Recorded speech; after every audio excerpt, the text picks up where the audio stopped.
Hello বন্ধুরা, কেমন আছো? আশা করি ভালো আছো, সুস্থ আছো। আমি অপরাজিতা তোমাদের সাথে খুবই সহজ একটা আলতার ডিজাইন নিয়ে চলে এসেছি। প্রথমে কিন্তু আমি মায়ের পায়ে ভিডিওটা বানিয়ে নিয়েছি পরিয়ে, তারপরে নিজে আলতা মাখতে বসে গেছি। আর আমি এটা তুলি দিয়ে করছি, খুব ভালোভাবে নিখুঁতভাবে করার চেষ্টা করছি। আর সামনেই ক্যামেরাটা রেখেছি, দেখলাম পায়ে ভালোভাবে দেখা যাচ্ছে না, তাই ফোনটা আবার পরেক্ষণে হাতে তুলে নিয়েছিলাম। আর সবাই চান করে কিন্তু আমি আলতাটা পরতে বসেছিলাম। আর যতটা পেরেছি ততটা ভালোভাবে কিন্তু আলতাটা আমি পরে নিচ্ছি।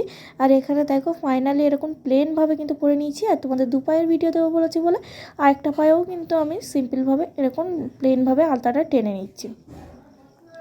আর এই দেখো, এইবার প্লেন পরতে গিয়ে না আমি হিমশিম খেয়ে যাই। আর যেহেতু আমি লাইন ঠিকঠাক টানতে পারি না, আমার যতই প্লেন করে দাগ টানার চেষ্টা করি ততই যেন আমার ডিজাইনটা যেন দাগটা ঠিকঠাক পায়ে পড়ে না, এরকম কেটে কেটে যায় লাইনটা।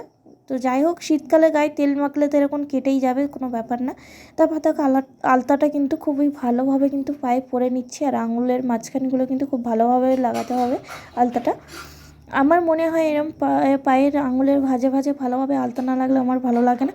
আর দেখো, পরতে পরতে কি সর্বনাশ হয়ে গেল, পায়ের মাঝখানে একটা টোপ পড়ে গেল আলতা। যাই হোক, কোনো ব্যাপার না, ওটা চলে যাবে। তো তারপরে দেখো ভালোভাবে আলতাটা কিন্তু প্লেনভাবে আমি মেখে নিচ্ছি এখানে পায়ে সুন্দর করে। আর খুব ধৈর্য সহকারে আমি মাখছি। আমি জানি আমি যদি ধৈর্য সহকারে না মাখি তাহলে কিন্তু আমি ঘেটে ঘুটে দিতে পারি। এমনি লাইনটা ঠিকঠাক করে আমি টানতে পারছিলাম না, এক হাত দিয়ে ফোন ধরেছিলাম বলে। আমি যেহেতু বলেছি স্ট্যান্ডটা আমার যতদিন না ওই বাড়ি যাচ্ছি ততদিন আনতে পারছি না, তো একটু অসুবিধা হয়ে গেল। তো যাই হোক, কোনো ব্যাপার না, এখানে করে নিচ্ছি। দেখো আলতাটা ভালোভাবে দু পায়ে কিন্তু আমি মেখে নিয়েছি। তারপরে যেটা ফাইনালি করার ছিল, এই দেখো আমি কিন্তু মায়ের ভিডিওতেও এরকম সেম করেছি, কিন্তু এটা একটু আলাদাভাবে করছি। দেখো ডাক্তার আনতে আনতে একটু টেরা বেঁকা করে ফেলেছি, কোনো ব্যাপার না, ওটা আবার ঠিক করে নেব। তারপরে দেখো ফাইনালি এখানে আঙুলগুলো কিন্তু ভালোভাবে কিন্তু এখানে ভরাট করে দিচ্ছি। একদম সহজ ডিজাইন। যারা কখনো আগে আলতা ঠিক করে মাখতে পারো না, যারা আলতা পরতে পারো না, তারা কিন্তু এটা কিন্তু দেখে শিখে নিতে পারো। একদম সহজ, তোমরা কিন্তু বাড়িতে ট্রাই করলেই পারবে। আর আমার মনে হয় এটা ট্রাই করারও দরকার নেই, একদম সহজ এটা। এটা কিন্তু যারা বিয়ের কোণে হয় তারাও কিন্তু এই ডিজাইনটা করে পরতে পারো। তারপর আমি এখানে তুলি ইউজ করিনি, হাত দিয়েই গোল্লাটা করে নিচ্ছি, কারণ আমার খুবই জলদি ছিল, প্রচুর খিদে পেয়েছিল। আর এটা যেহেতু আমি দুপুরের টাইমে করছিলাম, আমার প্রচুর খিদে পাচ্ছিলো, মা চলে গেছিলো আর আমি বসেছিলাম একা ছাদে। তো দেখো তাড়াতাড়ি করে এবার গোল্লাটার চারি সাইড দিয়ে এরকম ফোটা ফোটা দিয়ে দিচ্ছি।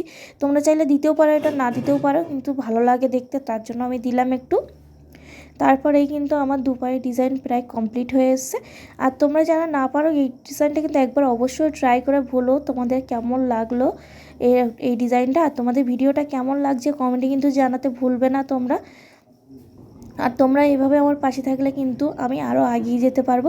আর তোমাদের কেমন লাগছে আলতার ডিজাইনটা, আর কীরকম হয়েছে ডিজাইনটা কমেন্টে জানিও।